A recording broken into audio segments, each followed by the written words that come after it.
Hello, everyone. My name's Kerry. I'm from the BRIT School, which is mostly known for its performing arts down in South London in Croydon. We have a technology arm as well, and we started an interactive media course a couple of years ago. So what I thought that I would speak to you about is how to set up a Google site and why to set up a Google site, and what we've done and how we use it in the classroom.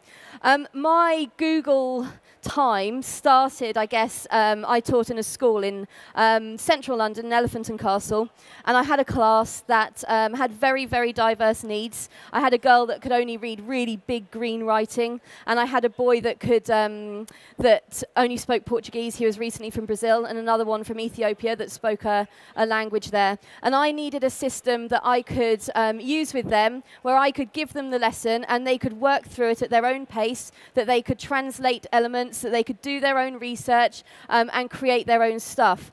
So I started using Google Docs, and if you don't use it, try it with a classroom. It's amazing. The functionality of it is absolutely incredible, and they have real ownership over their work and learn how to find things really accurately. And you can give very, very good feedback very, very quickly. Please bear with me with this. I'm not used to using a microphone. My voice is usually loud enough. One of my students is sitting there and knows that. That's it, really. So when I moved to the BRIT School, I already had a Google account set up that I used with students. And I thought, right, let's just start the department on it. Let's just go with it, because school technology is not always the most reliable. The first thing they teach you at teacher training is don't rely on the technology. I needed to rely on the technology. I'm an interactive media teacher. So I decided to completely go cloud, because actually our internet connection is really, really good, and I could always rely on it. And I did that, and I've never looked back. So I started with a Google Drive account, and I started with one folder that I then shared with a class group. And in that, I put all my resources, I created all my resources, I adapted them, I gave feedback to students through them. We would have an end of the lesson kind of display on what they did. They would upload their work. Worked really, really well. So I then decided to do it with all the other classes. All the department did it. All our department notes were on it. And it grew, and it grew, and it grew, and it grew into this massive folder that we have now. We also started to use other apps. So we set up a Google Plus community, and this community has worked really, really well. I teach mainly sixth form now. I teach some year 11s that I don't use this with yet, but my sixth form students, we share stuff, we share videos, we chat. Students upload photos if they've gone out. It's the BRIT School, so they went to the BRIT Awards launch. They share code that they're working on. If they've got a problem or need a resource, they do it, and they find each other, and they use this pretty well. From that, we've got a link to our interactive media site and our tutorials list, because we use a lot of software that needs a lot of online tutorials. Also started a Google Calendar, so I used all the Google apps. I started to build and build and build the whole system. This calendar is shared with the students the same way the Drive is, the same way that Google Plus is, and Google automatically kind of save all your contacts, so you never have to set it up twice. So once you've got all your contacts set up, you can share any application program with them. It's really, really useful. I hit a bit of a problem in that I had all these apps. I had Calendar, I had Drive, I had G+, I was using Google Groups, all these things, but I needed a place to kind of easily access them, and that could make a kind of interface where they could get what they wanted quickly. So we recently set up a Google site, and this is what we did. This is how we did it. So this is a basic Google site. I've got an image at the background, a navigation bar, and on the front page, I put the calendar, I put some work that they like. We've got our Twitter feed on there, some contact forms that they have. The reason I chose Google Site is because the content manages itself. I can make websites, but this offered a really, really good solution for me, because it was quick, and it was easy, and it was really, really manageable. So these folders here, this calendar, I never have to update it live. I never have to go back into the website and update it. If I update my calendar, it automatically updates here. This folder here, the good work, is feeding straight from my Google Drive folder. So whatever I put in there or students put in there is automatically on the website.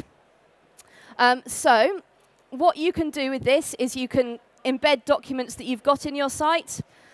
You can put file spaces, so we work in units with our students, and each teacher has got their own unit folder, and we put all our stuff in there. Again, it's fed straight from Drive, so if you're working through Drive and creating resources through Drive, it automatically comes up here.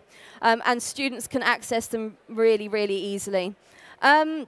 What's also really nice about this is that you can control the level of share and privacy and access. So actually these folders, if you logged on to this web page now, you would get a blank space and you would have to ask permission to see these folders. So the student work is protected. It's all protected and it's all safe. And you've got page level sharing control, and you've got folder sharing control as well. So in Drive, if I decide just to share, for example, our interactive media folder with one class group like this, then only that class group will be able to see it on here. So it's all really, really good at protecting their work. We're also moving students on to creating their own portfolios to display their work. So they make their work in Google Docs, and they embed it onto a site like this. So if I go to, for example, Olivia's, she's made a site for herself, and on there she's kind of put her work and her lessons and embedded her slides and sites. And I can individually comment, like you can on a Word document. You can individually make comments and give feedback that they can respond to and change and adapt. So the whole system works together really well. So I went on a Google training event, the Google Teacher Academy, which again I would advise people to sign up to if they haven't. And loads of teachers from around the world came together and just shared how they were using the apps to work in the classroom for them. One thing that I took away from it was setting up a Google site, and one lecture that we had that I found really useful was how to actually create one and what buttons to press and what to do. So that's what I thought I would do with you today. So, Google Sites, if you just type in, literally, Google Sites, and you're logged into Google, it comes up with this, and then you will have a page. If you haven't got a Google site, it'll just look blank. I've got a few going, so this is what we use. You press Create, and in there you can choose a blank template.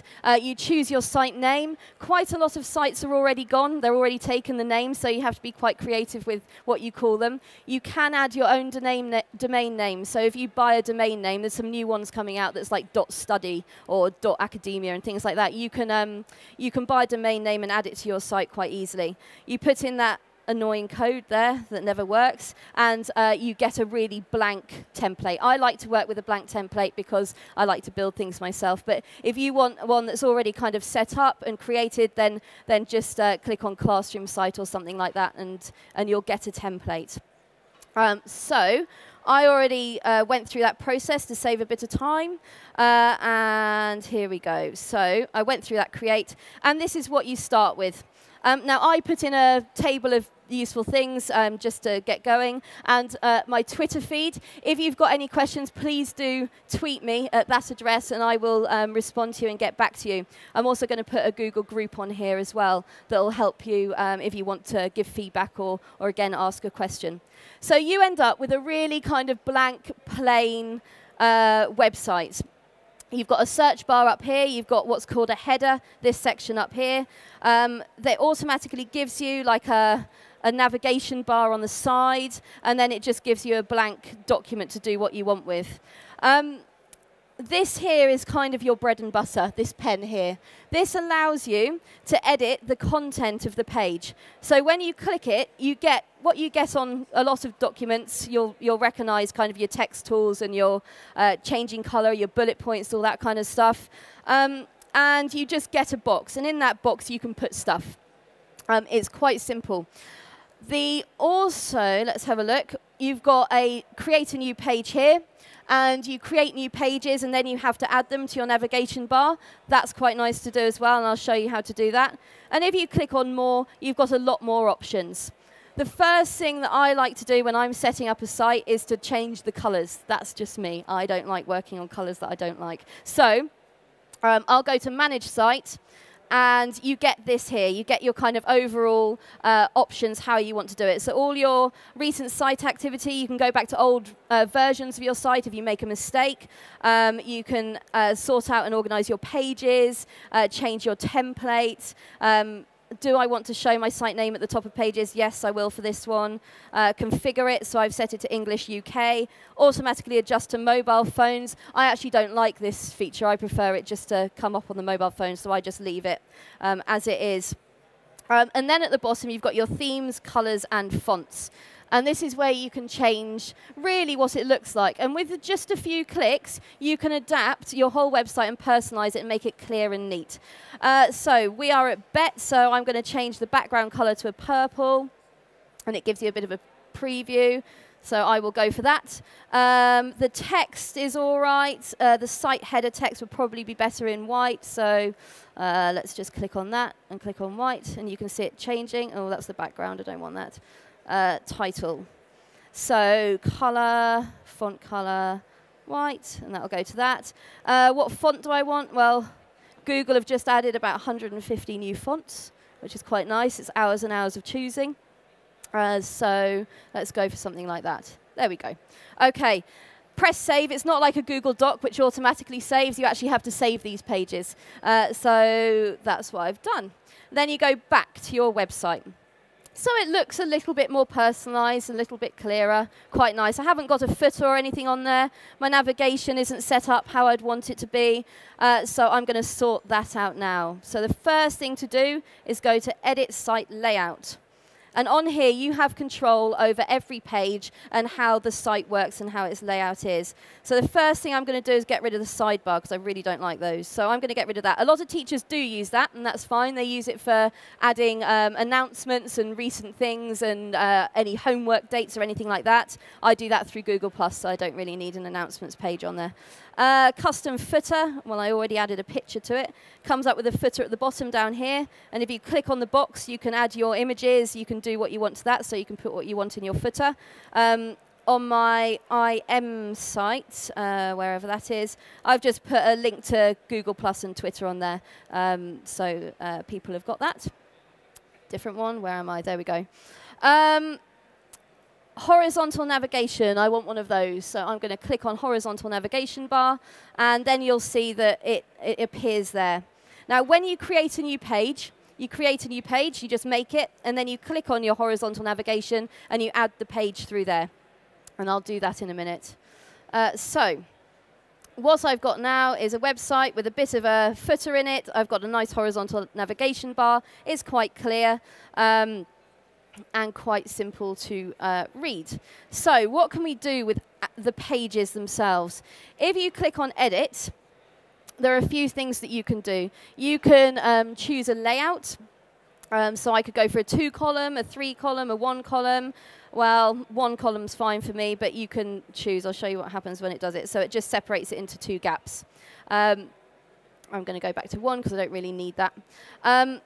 And you can insert stuff. So under here, if you click on that, it just works like any document. I set up a Google group, so I'm going to put that in there. So you go to Insert, and you go to Group. I'm going to need the address of it, actually. So let's go to Groups. Groups is like a forum. And it's where people who have got a Google account can go in and speak to each other and share things. So my groups, let's just click on that one. Just copy it and put it into here. So you put the URL in there, and that should go in. You can change the width and the height. 100% is fine, height's fine. And you just see it as a grey box until you press Save. And I'll press Save. And there we go. There is a Google group in there. So if you want to, you can go onto this website and you can click on that and request to join, and you can leave some feedback or a comment, and I can see that later and respond to you. Really good method of communication. So how do you add a page? Well, let's create a new page. Let's create a page called Nice Sites, or other sites or whatever. You can choose here whether it's a web page, whether it's just announcements, whether it's a filing cabinet. Filing cabinet allows you to upload files that people can click on. I just do it straight from Drive. I just embed a Drive folder that people can access, because that's how I work it. But you can do it as a filing cabinet or a list. I'll keep it as a web page. Right, so I've got a new page. I need to add it to the navigation bar. So I'll save that and go to More and Manage Site Layout, Edit Site Layout. And I'll click on my navigation bar, Add Page, and there it is, the new one there. OK. I can make it a drop down from the home page like that, or I can just leave it at its own. Click on that. And in a second, there it is. Nothing on there at the moment. It just looks really blank. I'm going to change the page settings on it. I don't really want comments on there. Don't really need page title. It's on the navigation bar. Don't really need that. Don't really need that or that. So press Save. OK. So you've got a blank page there.